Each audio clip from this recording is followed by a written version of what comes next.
And you're listening to News Talk 1340 WJRW. John Gonzalez, MLive.com, the Granite Express, and the Going Gonzo radio show weekdays at 1 o'clock. This show brought to you by Mercantile Bank. Visit mercbank.com to find out how Mercantile Bank can take you and your business to the next level. Mercantile Bank, here to get you there. And we're broadcasting live today from Mackinac Island, right at Murdoch's Fudge. This is one of, how many shops do they have here? Susan, do you remember how many shops they have? Like three, I think of three here on the island. We're one right across the street from the Lilac Hotel.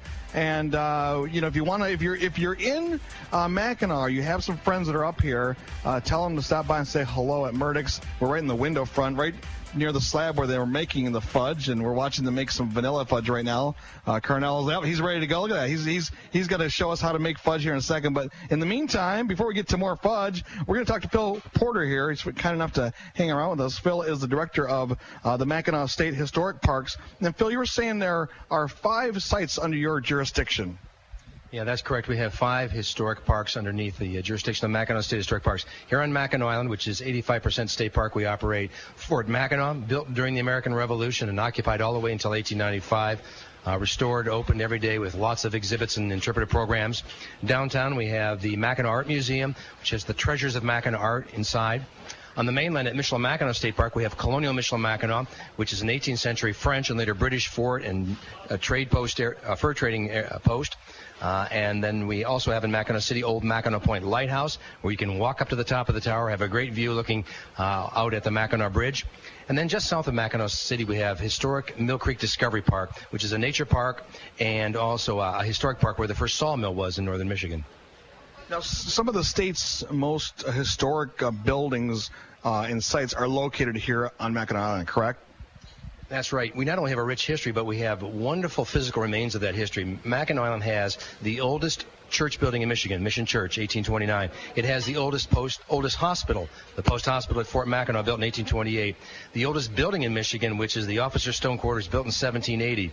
The McGulpin House, another old building downtown. Just great history. They're all well preserved, and they're all filled with exhibits and different kinds of programs that help people understand and appreciate that Michigan has great history, and so much of it takes place here at Mackinac.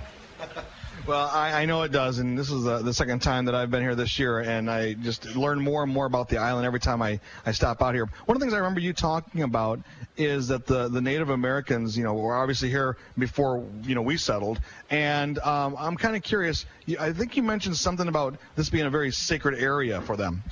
Yeah, Mackinac Island was and still is today considered a very sacred place to the native people of the Upper Great Lakes region.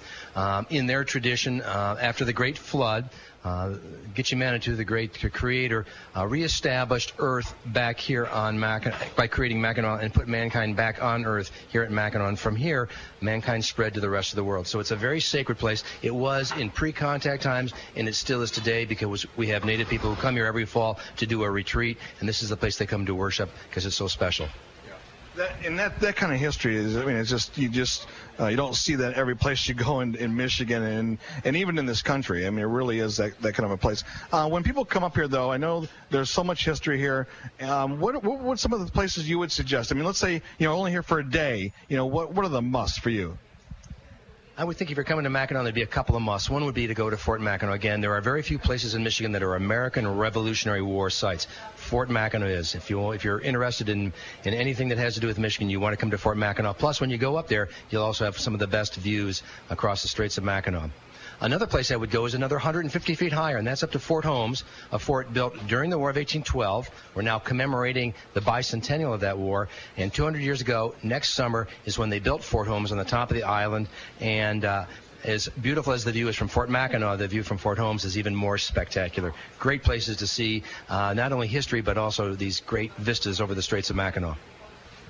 Now, Phil, along with the great vistas, too, you have people that, are tourists, and a lot of them have been here many times. They come year after year, maybe 2 or 3 times, even a summer. Some of them buy homes here. Some are here for the very first time. And you, when you're out and about talking to people, what are some of the, I don't want to say uneducated, questions you get? What are some of the more quirky or funny questions you have, whether about navigating the island or what is island life like for those that live here more than just a weekend, Well, I think that when people come here, they think it's almost like Disney World. So they wonder if there's a certain time of the year when Mackinac just shuts down and everybody goes home. And they don't realize that Mackinac has a vibrant year-round community of about 500 people, and it's a real community with churches and schools and all kinds of things going on that make it pretty special.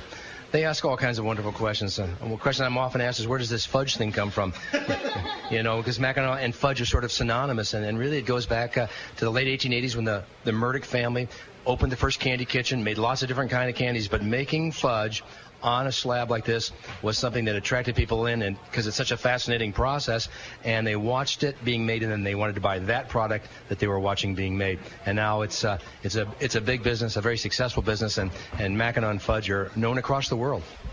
Well, I'm glad you mentioned that because, for Michigan residents, it's like the #1 tourist destination in the state. But also, you're getting people from all over the United States and all over the world that come here. That's correct. We often do audience evaluation instruments at Fort Mackinac, and we find that we have visitors from all 50 states and from typically 60 different foreign countries. Mackinac is an international tourism destination because it is such a special place with so much great beauty, so much great history, and a place where people can have great experiences here. Before we run out of time here, Phil, I need to ask you about the best times. I know the summers are jammed with tourists, and it's really busy here. But I noticed even on Monday when we came in, it was a little slower than what I thought it would be. I know the Labor Day weekend is coming up here. What is the cycle of the year for the island? Yeah, what you're noticing right now this week is a slight taper down before we build up for a big Labor Day weekend. And then after that, it's kind of calm throughout the fall. But Mackinaw's open until the end of October. There's a lot going on. It's a nice time to visit because it's a little quieter in the off-season. We peak midsummer and then start to taper off, but always a special place to visit.